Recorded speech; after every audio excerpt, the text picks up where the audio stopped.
इकडे मीरा भाईंदरच्या पेणकरपाडा परिसरातील प्रभाग क्रमांक 16 मध्ये पैसे वाटप करत असताना एका महिलेला पकडल्याची घटना घडली। शिवसेनेकडून पैसे वाटप सुरू असल्याचा आरोप भाजपने केला। संबंधित महिलेकडून पैशांची पाकिटं जप्त करण्यात आली आहेत। हे वाटप एका सोनाराच्या दुकानातून सुरू असल्याचं सांगितलं जातंय। जप्त केलेल्या प्रत्येक पाकिटात 200 रुपयांच्या 50 नोटा असून एकूण 2 ते 2.5 लाख रुपयांची रोकड हस्तगत करण्यात आली आहे। कारवाई दरम्यान पोलीस आणि भाजप कार्यकर्त्यांमध्ये बाचाबाची झाली, त्यामुळे परिसरात काही काळ तणावाचं वातावरण होतं।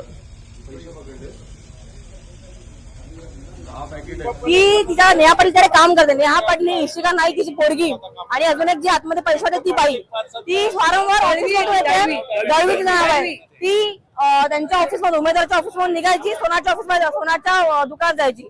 सोनाच्या दुकानात निघाली की त्या ऑफिस मध्ये आली होती। सारखं वारंवार चाललेलं। ते त्या पोराने वॉच ठेवतो आतमध्ये जाऊ शकत नाही म्हणून आम्ही लेडीज लोकांना बोलवलं।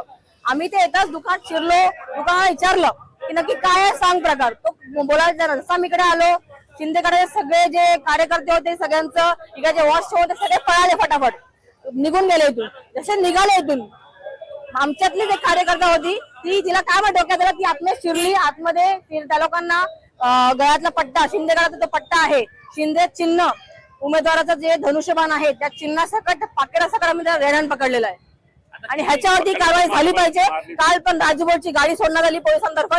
आता पण हे जर ह्याच्यावरती कारवाई नाही झाली तर आम्ही ह्याच्यावरती ऍक्शन घेणार।